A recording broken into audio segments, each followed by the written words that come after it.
continuous movement of electrons. It is produced in one place and is directed to flow on a path. Electricity that runs the light bulbs and fans at your home or school is current electricity. Let us now see how current electricity is transferred to your home, school, and other places. 3 stages are involved in providing current electricity to your homes: generation, transmission, and distribution. Click on the power plant to know more. Generation is the process of electricity production in a power plant. In a power plant, electricity is generated by burning coal, gas, or oil, or by using renewable resources like wind, water, and solar power.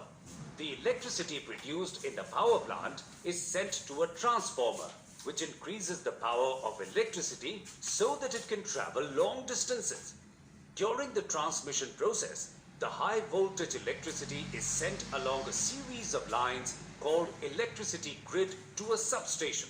In the substation, the power of electricity is reduced to a level which can be used in our homes, schools, and factories. During the distribution stage, the electricity is transferred from the substation to our homes and schools through overground lines attached to pylons or through underground cables.